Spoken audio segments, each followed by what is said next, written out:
MG news, জনগণের power house.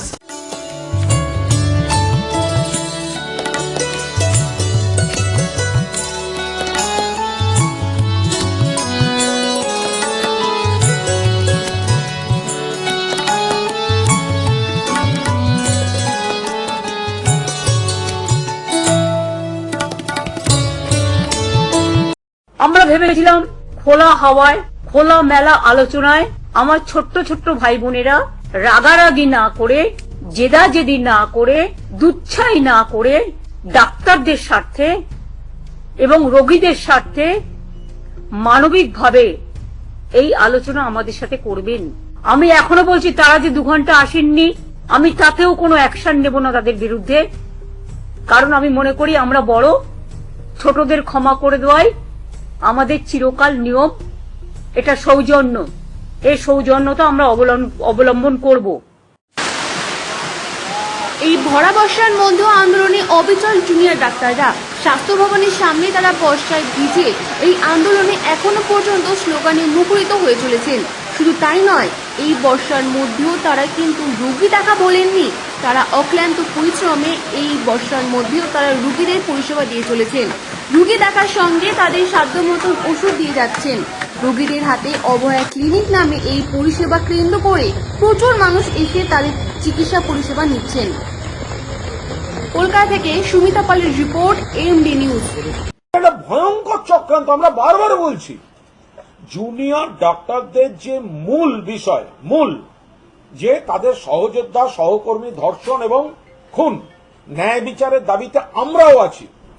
কিন্তু এই আন্দোলনটাকে যেদিকে নিয়ে যাওয়া হচ্ছে, যারা প্রভাব বিস্তার করছে এবং কিছু জুনিয়র ডাক্তারকে সামনে রেখে যারা অন্য খেলা খেলার কথা ভাবছে, এমনকি জুনিয়র ডাক্তারদের বলি দেওয়ার কথা ভাবছে।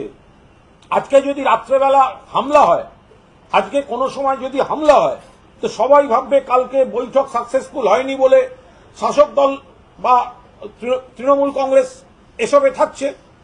এটা তো আগে ছড়িয়ে পড়বে চারপাশে, একটা তো পাবলিক পারসেপশন তৈরি করিয়ে দেওয়া হবে। পুলিশ নিশ্চয়ই এর যথাযথ তদন্ত শুরু করে দিয়েছে এবং আমাদের অনুরোধ থাকবে এই গোটা জায়গাটায় কোনো বহিরাগত কোনোভাবে যেন ওখানে না ঢুকতে পারে।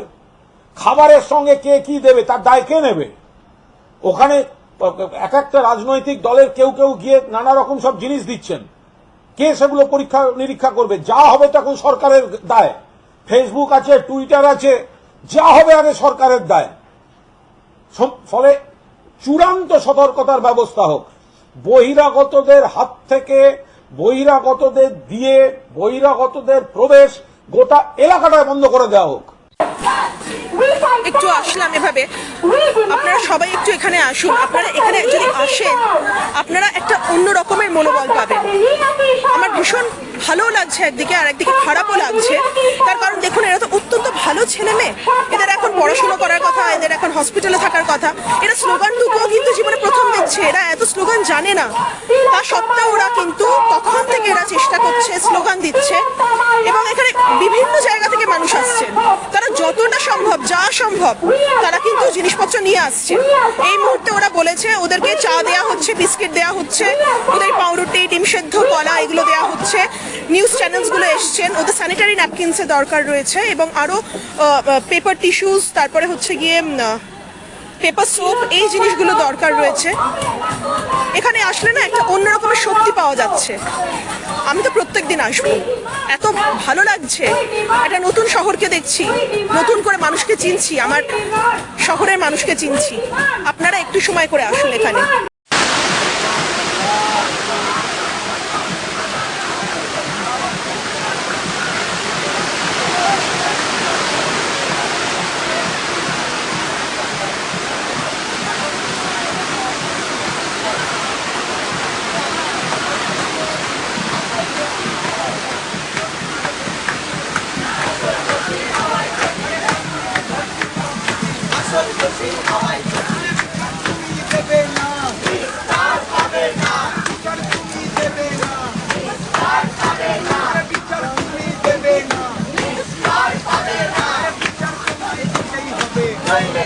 ছাড়তে হবে।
এই মনা, অনেক হয়েছে আন্দোলন আন্দোলন, এবার চল জামা কাপড় কিনতে যাবো। হাতে গোনার কয়েকটা দিন মাত্র বাকি রয়েছে পুজোর, আর এমনিতেও বলা হয়েছে উৎসবে ফিরতে। ওফ হো মা, আমরা উৎসবেই আছি তো। উৎসবে আছিস? এটা আবার কেমন উৎসব? খাওয়া নেই, দাওয়া নেই, রোজ ঝড় জল বৃষ্টিতে ভিজে ভিজে রোজ রোজ রোজ রোজ একই জিনিস। আমার আর ভালো লাগছে না মনা, এবার এইসব বন্ধ কর। সামনে পুজো, কিচ্ছু কেনাকাটি হয়নি। পুজোতে এবছর কোনো আনন্দ ফুর্তি হবে না নাকি? আচ্ছা মা, যে চলে গেল তার কি হবে? তার পরিবার কি উৎসব পালন করতে পারবে? শুনেছি মা, তার পরিবারেও নাকি বাড়িতে দুর্গাপুজো হতো বড় করে, ধুমধাম করে। সে কি পারবে এই উৎসবটা পালন করতে? তার কথা তো একবারও ভাবলে না তুমি? তোমারও একটা মেয়ে আছে। দেখ মনা, এই ঘটনার জন্য আমারও খুব খারাপ লাগে। এরকম হাজার হাজার ঘটনা কত ঘটছে, তা বলি সামান্য একটা বিচ্ছিন্ন ঘটনার জন্য সবকিছু ছেড়ে বসে থাকবি তোরা? হ্যাঁ মা, তুমি ঠিক বলেছো, এটা একটা বিচ্ছিন্ন ঘটনাই বটে। এরকম হাজার হাজার ঘটনা ঘটছে যেখানে কোনো প্রতিবাদ নেই। কিন্তু মা, এই একটা ঘটনা কতগুলো মানুষের মেরুদণ্ড সোজা করে দিয়েছে বলতো? এই একটা ঘটনার জন্যই তো এত আন্দোলন হচ্ছে। এই আন্দোলনটাকে আমরা সবাই মিলে কেন সাকসেস দিতে পারি না মা? আমরা সবাই মিলে কেন একজোট হয়ে আমরা এই আন্দোলনটাকে এগিয়ে নিয়ে যেতে পারি না? আমাদের তো একটাই দাবি, একটাই স্বর, তিলোত্তমার বিচার চাই। আর মা, তুমি যে বললে না রোদ ঝড় জল বৃষ্টিতে সবাই এদিক ওদিক ঘুরে বেড়াচ্ছে, রাস্তায় বসে রয়েছে, এটা কি সেই উৎসব? মা, এটা প্রতিবাদের উৎসব, এটা আন্দোলনের উৎসব, বিচারের উৎসব। আর মা, তুমি যে বললে না এটা একটা বিচ্ছিন্ন ঘটনা মাত্র, তুমি যখন জন্ম নিয়েছিলে তখন তোমাকে সুস্থ সবল এই পৃথিবীর আলো দেখিয়েছিল যে এক তোমার মা আর এক হচ্ছে ডাক্তার। ওনারাই তোমাকে পৃথিবীর আলো দেখতে সাহায্য করেছিল। তাহলে তাদের পাশে আজ দাঁড়াবো না তো আর কবে?